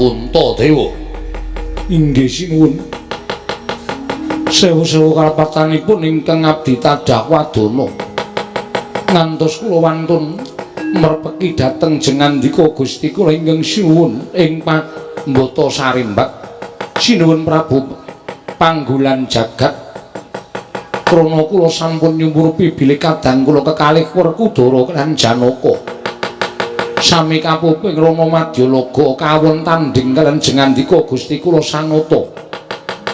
Mila menawi kula ngantos kecalan kadang kula kekalih menika paribasanipun sarah mungguing lautan wastra lungset wonten ing sampirat. Sampun boten wonten ginanipun menapa-menapa. Mila dinten sakmangke menawi kadang kula kekalih menika mboten kawaluyakaken tuwin mboten kawangsulaken dhateng ingkang rayi abdipun Puntadewa. Pengajaping manah kula mboten nedya gesang nanging malah nedya sumusul dhateng kadang kula kekalih sinuwun. Dalah bagus. Yen ngono kowe banget tresna karo adimu sakulon Werkudara Putune Janaka ingkang kula tak rangket. Ingin padha tak bondo tangane tak krincung sikile wis ora iso glawat. Babar pisan monggo kula aturi bondo ingkang abdipun Puntadewa. Katunggalna kaliyan para Pandhawa sanesipun lajeng sakmangke ginanipun menapa menawi kula gesang menika namung ijen datan para wak. Mboten wonten sederek miwah mboten wonten kadang. Kula ingkang saking menika kula pasrah bongkokan dhateng paduka Gusti kula ingkang Sun Prabu Panggulan Jagat. Prajurit bondo leboke pakunjaran.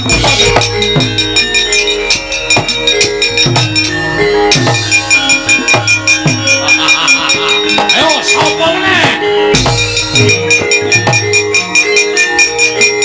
Wes yo.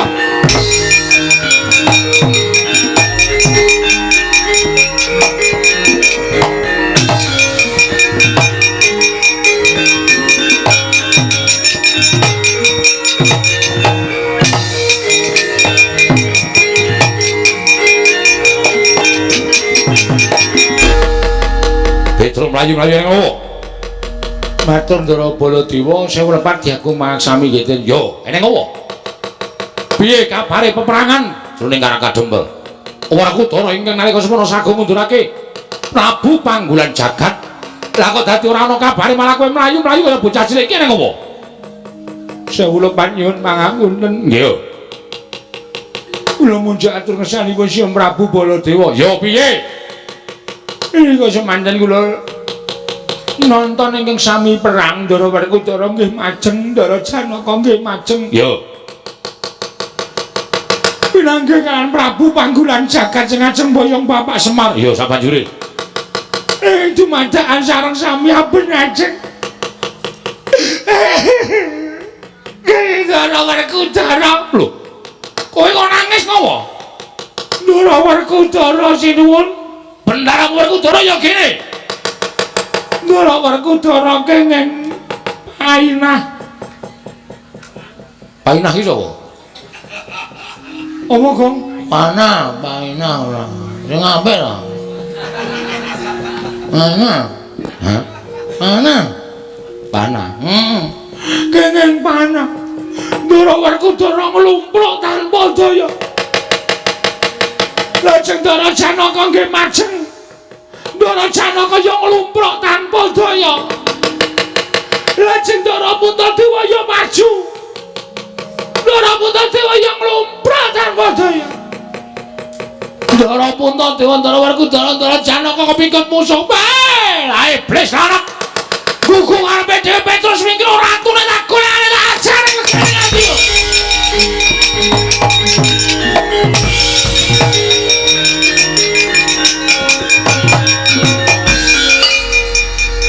Ming mlayu kok dadak nyampar rai lho. Mesti kulino aku. Lamit. Ya ngopo iki ora? Dadak nendang barang ora. Nendange ra bener. Tak paske moto entuk pipi. Aku tegelen kowe go nek ngepaske moto iki. Men sak kan. Hati-hati ya, Gong. Muga-muga Ndara Baladewa ki iso ngrampungi karya Den. Ngatos-atos, Ndara.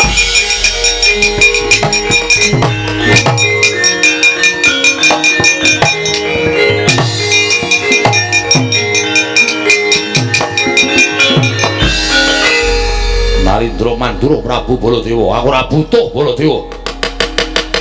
Aku ora butuhake Ratu Mandura. Ning arep mbelani karo dulur-dulurmu sing wis tak rangket. Baladewa.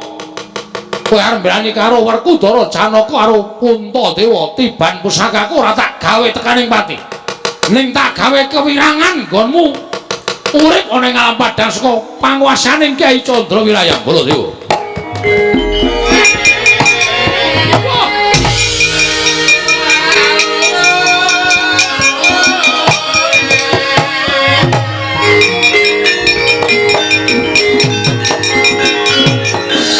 Manusmaning jajalan sukertaning bawana wah menungsa licik kowe Panggulan Jagat. Durung babak kulitmu, durung putung balungmu. Kowe ngentokke pusaka ana dadaning Baladewa ya. Menene ya, ya bener cuwing-cuwing kuandamu Den. Ndara, kanthi riyen Den.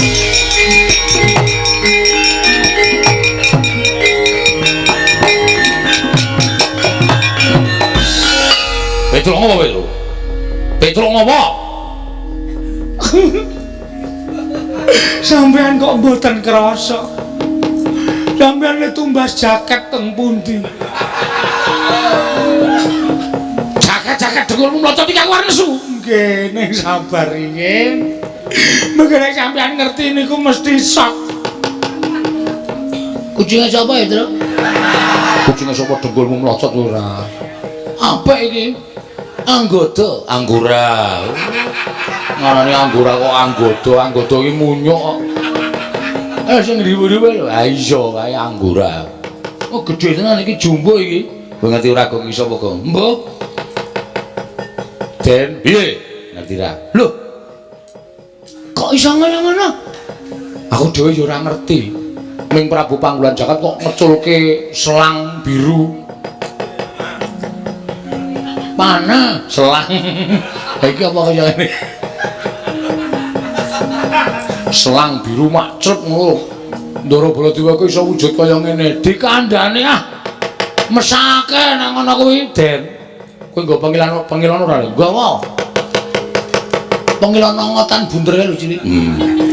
Kok nggo kaya ngono tok ngapake? Tak tangani ning sandal e. Oh. Nek ana wong wedok tak ngekeki sorene. Nggo nginjen ya. Aku biyen senengane ngono kuwi itu. Ah, kelingan jaman semono. Tau konangan dikeprok buku aku.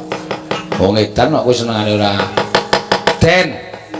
Sampeyan mang ningali suku panjenengan to? Apa ora krasa wujude? Lho iki waduh mati aku kowe. Ayo Petro mati aku.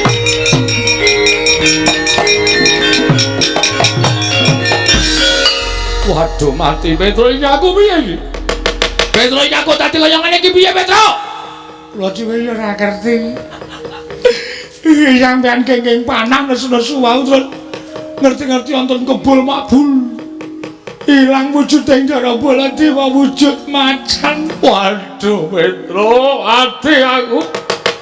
Lah iki aku ora iso bali nang Mandura nek wujud kaya ngene iki. Iki piye Petro? Ah, ora dhewe ya radong ratune ya digdaya tenan.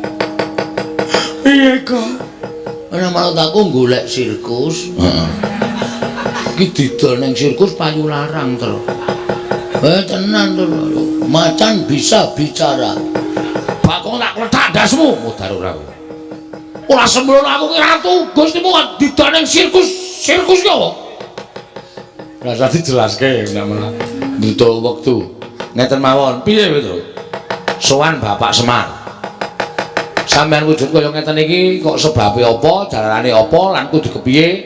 Niku sowan Bapak. Bapak yakin iso mernake kali Ndara Baladewa sing wujud kaya ngeten iki. Aku kula percaya Bapak mesti yakin iso mernake. Yo, aku tak sowan Bapakmu Semar nggih. Semar, aku tulung ana wujud kaya ngene Semar.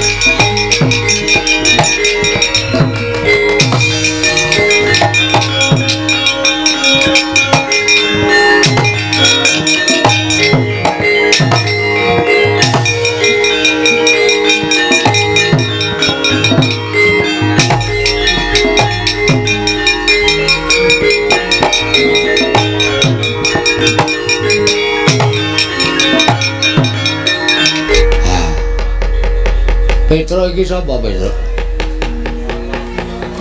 Niki sinten napa Ndara Baladewa, Pak? Ndaramu Baladewa? Nggih. Lah, kena ngapa? Kula ngetutke kena panah terus dumadakan urusan wujud dadi Sardula kaya ngeten niki. Blegegek sadulita mel Semar mati aku. Aku tulung ana Semar, aku tulung ana. Semar piye kanane kaya ngene iki? Nggih. Nuwun sewu, niku sampean ora luput ora kleru ning pancen niyate diwirang-wirangke karo Panggulan Jagat. Pusakane Panggulan Jagat pancen digdaya. Napa sing dikarepe Panggulan Jagat iso kaleksanan iso kasembadan ketitik sampeyan kena pusaka iso dadi Sardula kaya ngoten. Aku ora iso bali nang negara Mandura. Aku tulung ana Semar.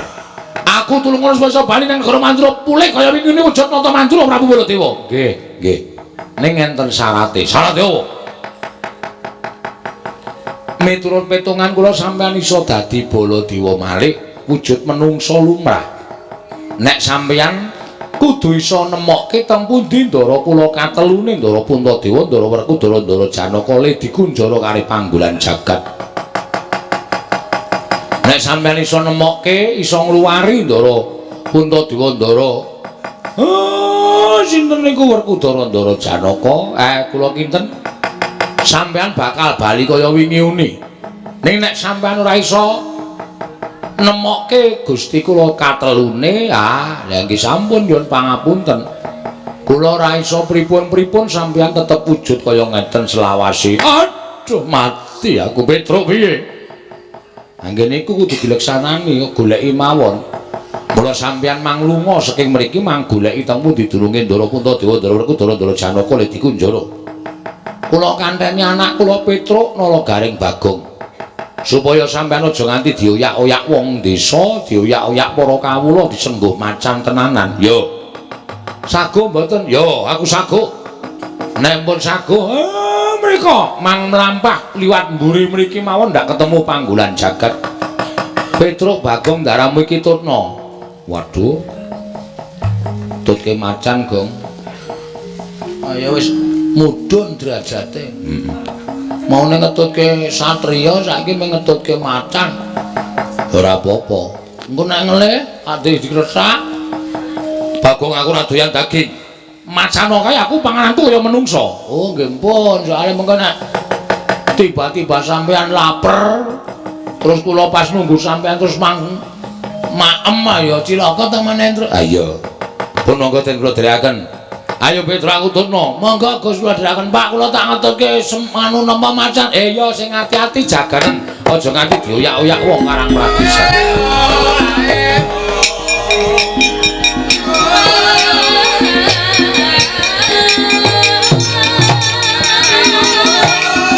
Amandhet sumping lombok abang binanting wonten ing Bantawa ical wujuding sumping lombok abang wenteh ana wujud Kyai Semar jebles datang ginggang sarikma kaya jambe sinigar.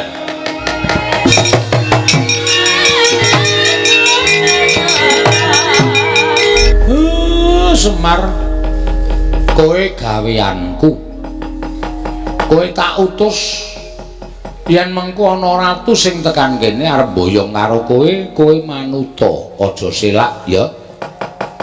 Mesti wae ratune ora bakal ngerti nek kowe iki gaweane Semar.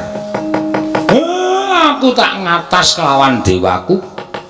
Ing ngatasi Semar kepengin bangun desa wae lah kok dadi kaya ngene pacoban iki kudu tak tampa. Nek pancen iki saka keparenging dewa, aku lahir batin ikhlas nanging yen iki pancen niate para menungsa sing watak angkara budi candala. Aku sing ora trima wis ngono wae welingku aku tak mangkat saiki. Mengko nek ratune teka ladenana aja nganti gawa gelo. Atine ratu kae mau.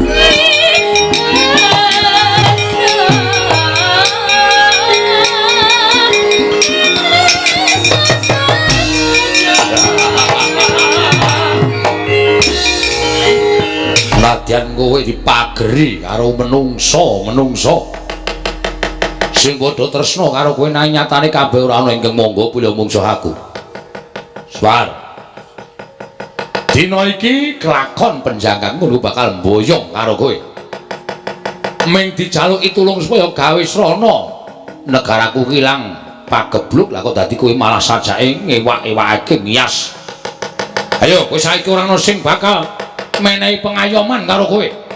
Kowe gelem ora gelem tak boyong marang negaraku. Semar. Lho malah ming mesam-mesem. Gedumel ora metu suarane. Nek ngono kowe ora bakal kumbe ora bakal selak. Ayo tak boyong dina iki kene aku.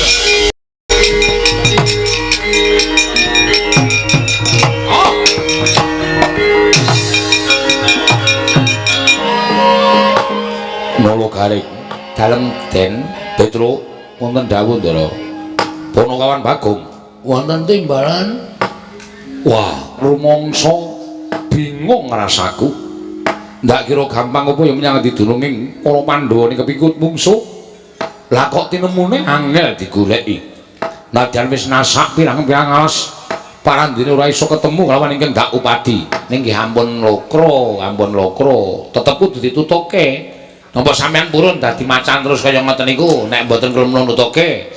Nek kersa dadi macan terus kaya ngoten niku nggih pun kondur mawon teng Mandura.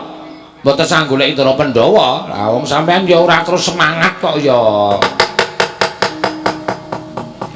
Matlangening kalangwan aklar pandan moncar. Tinon ler kakonang surem sorotetan badang kasoran pacaring purnameng kekono dasari mongso katiga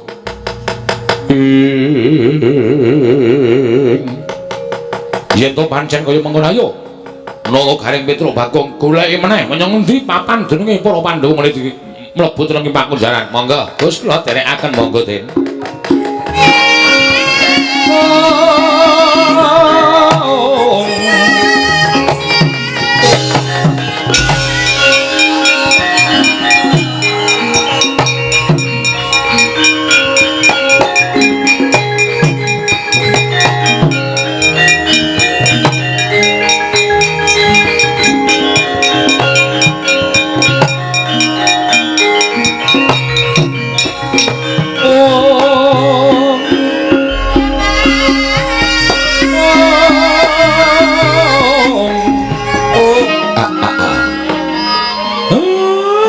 Kula ingkang sowan.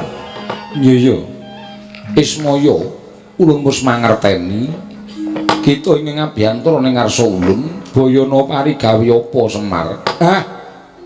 Lha niku namung badhe nanjihaken ing atasipun. Kula niku mung duwe sedya kepengin bangun desa. Lah kok dadi pacoban sing kula tampa kok malah mboten kanten-kantenan. Mboten namung tumanduk dhateng pun Semar nanging ngembet dhateng punden kula para Pandhawa. Semar yakti apa ingkang bakal kita leksanani ana ing Karang Kadempel tan bisa pisah kalawan para Pandhawa. Panakawan kuwi tetunggalan kelawan para Pandhawa. Mula kang sangka kuwi Semar Pandhawa kudu wal saka bebaya ya mung kita kelawan Nata Ndrawati ingkang bisa ngrampungi bebaya ing tumanduk marang momongan kita para Pandhawa. Lamun kita bisa ngrampungi pacoban ingkang gawe sangsaraning para Pandhawa lumantar Nalindra Sabrang ingkang sowan ana ing ngarsa kita nalika ning padukan Karang Kadempel, yen kita bisa mangrurah satru murka wujuding Prabu Panggolan Jagat, yakti kita bakal ngerti sapa ta sejatine ingkang wis wani nggiri-godha nglawan apa kang dadi gegayuhan kita Semar. Lah lajeng anggen kula saged ngrampungaken kita aja pisah lawan Nata Ndrawati. Sabab Nata Ndrawati ku jangganing Pandhawa, kita minangka dadi pamomonging Pandhawa. Loro-loro kudu manunggal dadi sawiji.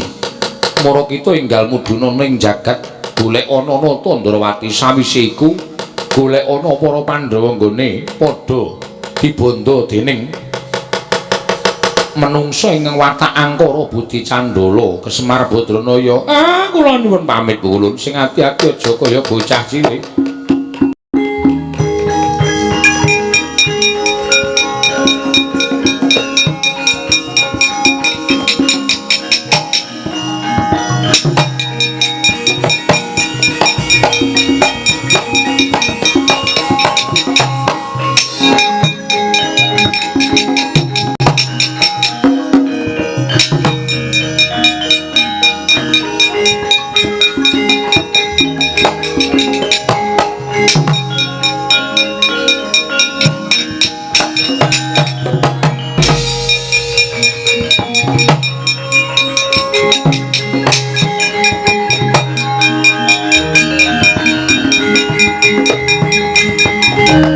Sinuwun Ndrawati. Iya, Kyai Semar.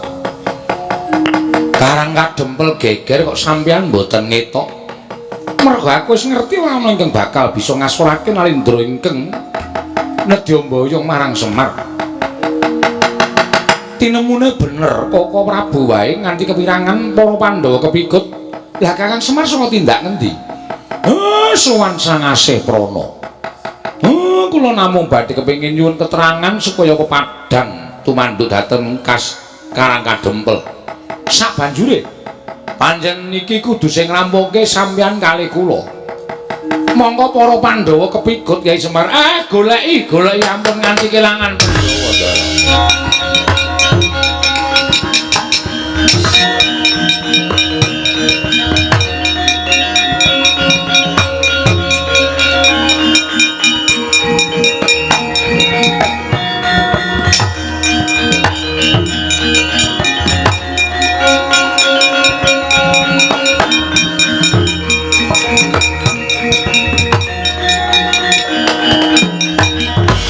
Nalika semanten Pandhawa kinunjara madyaning wana ing Krendayana wujud pakunjaran panglimunan Bila datan kasat meripat datan wonten keng nganuk wonten budi papan drenging para Pandhawa praptaning Sardula. Oh.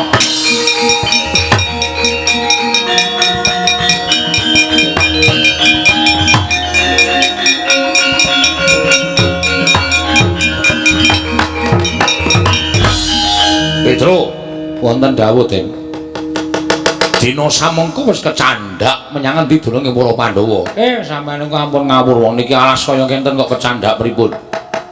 Yen ditonton nganggo netra Waloka pancen wujude alas. Nanging iki ana wujuding pakunjaran. Mongko wujuding panglimunan tegese ora kasat mripat. Mula ora ana ingkang ngerti pakunjaran iki. Welatan. Mbok menawa lebete pepundhen Pandhawa sinuwun. Mbok jajal sampeyan budidaya supaya iso jebol pakunjaran iku jarene bapane sampe iso ngluwari para Pandhawa iso bali kaya wingi-wingi Ndara. Temah jebol punang pakunjaran. Nata mandur ingkang wujud Sardula bali kaya wingi-wingi.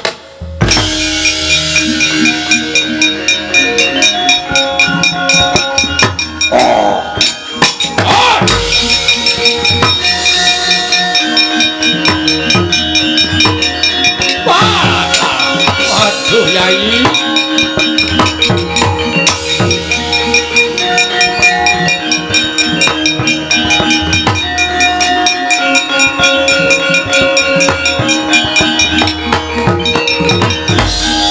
Koko Prabu ngaturaken panuwundine paduka sampun saged ngluwari dhateng ingkang rayi tuwin kadang-kadang paduka. Anggen kula anggen budidaya supados saged kaleksanan kula menika ngluwari dhateng para Pandhawa. Menawi kula mboten saged ngluwari karan para Pandhawa, tangek kula badhe wangsul kados wingi-wingi. Wah, Baladewa aku ngaturke panuwun. Ya, Werkudara padha-padha.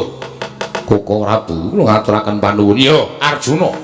Tiba padha-padha ora apa-apa ya. Nyatanipun Kakang ya wis iso bali wujud kaya nata Mandura ingkang sadurunge.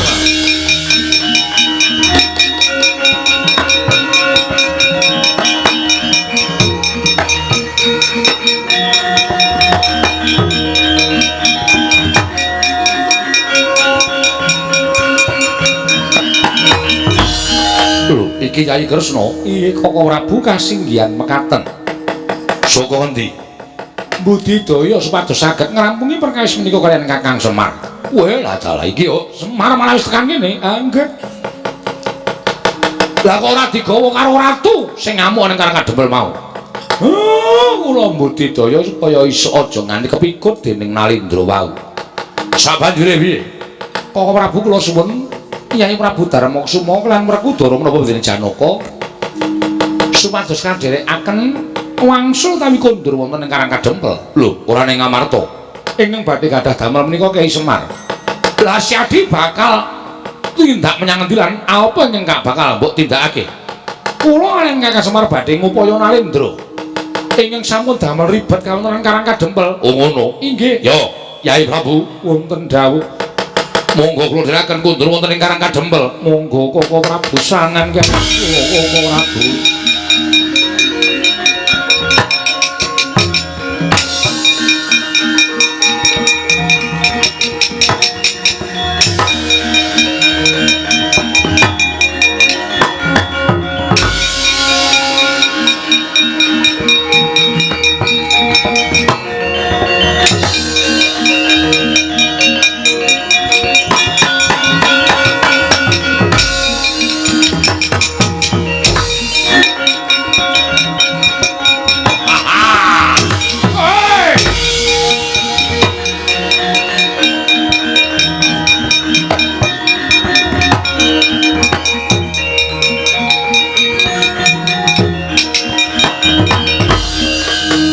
Weruh Semar.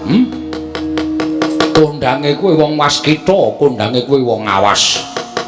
Kondange kuwi wong pinter nanging saknyatane jebul bawur paningalmu.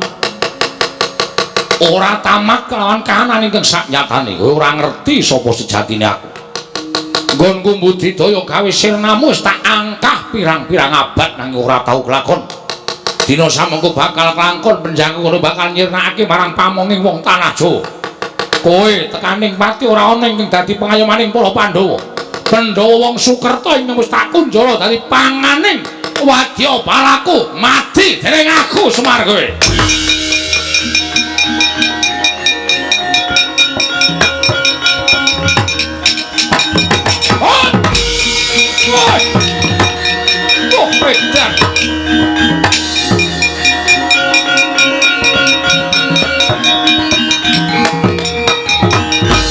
Wah, panus maning jajaran.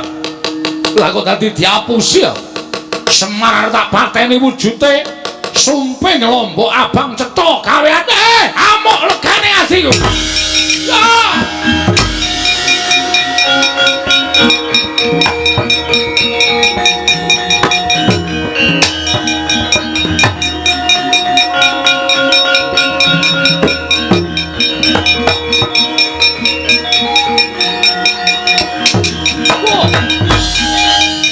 Wong ireng takon karo aku Narendra Ndrawati Prabu Sri Bathara Kresna. Kowe Prabu Panggulan Jagat yo. Ayo, kowe saiki ngejak apa? Wis entek Senopati karang kadempel. Sing isih ming nata Ndrawati jajajamu parang kowe.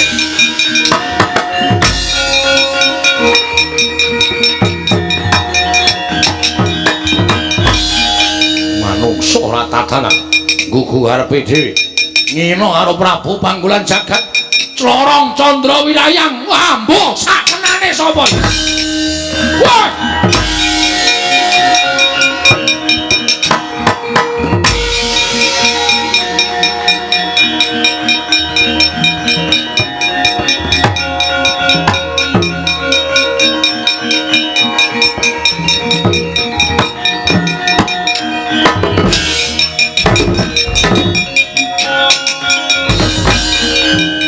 Aku wis bedhek. Ana panah kok iso ubah dhewe. Iso bangga dhewe. Kekuatane ngedapi-dapi. Arep ngopo? Iki nek ora tak cekeli kenceng panah iki sajae kaya arep ora gelem tak cekel. Ora iso. Ayo arep ngopo? Lho, lah kok dadi manahku dipang.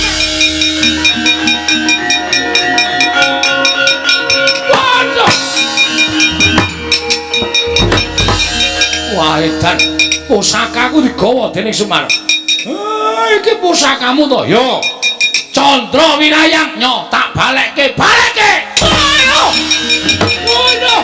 Wah.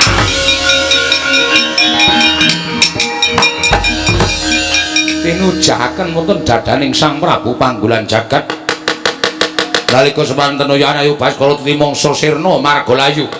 Panah Badar Betari Durga Sang Prabu Panggulan Jagat Badar Sang Hyang Bathara Kala.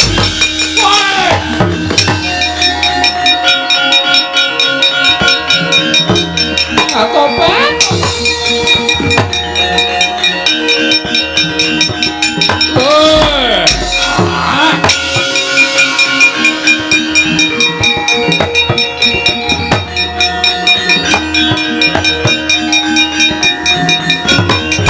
Tundang ganjing langit kelap-kelap katon lir kincanging risang maweh kantruk. Tobat. Kakang Semar, Biung piye iki lha kok dadi cabaring gawe?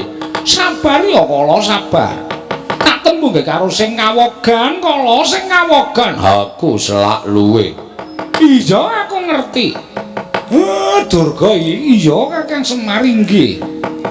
Ngopo kowe kok dadi panah barang? Dipun nangisi Bathara Kala pados kula pados tedha. Monggo nyatanipun menawi kula badhe mejahi para Pandhawa menika menawi Kyai Semar tasih sugeng menika mboten badhe kelampahan. Lah terus aku arep pateni. Sir kula kados mekaten supados kula gampilangipun mejahi para Pandhawa. Wah, tak kandhani ya Durga. Ora ana ala ingkang tumama ing becik.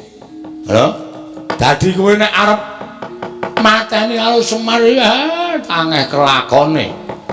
Apa Semar wae lak pangane kok sik kala arep mangan aku mendem kowe. Ora bakal kowe kuat makan daginge Semar.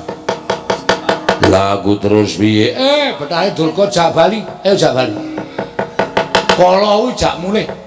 aja ngampyak-ampyak gawe patring pundhenku para Pandhawa.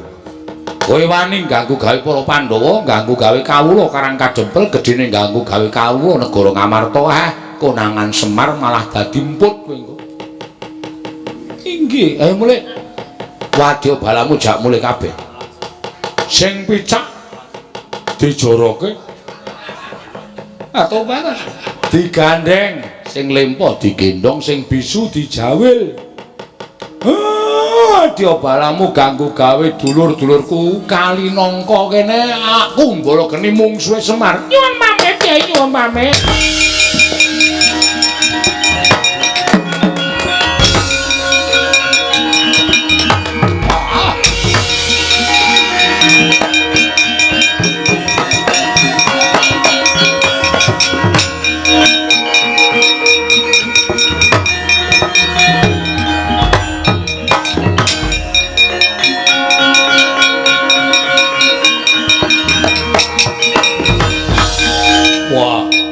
Satrio gagah Barakuda. Kowe sapa? Tumenggung Prawara Kendra. Ratu Gustiku lang tak kedhepake belani aku.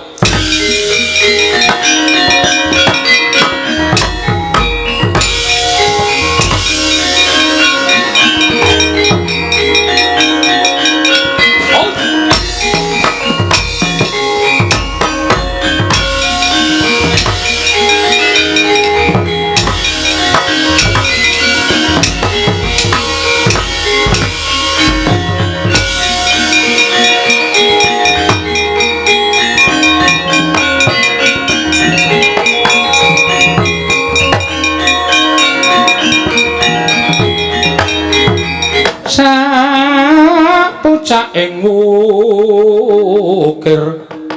marebak bangsa mirat keneng soroting surya mega lan gunung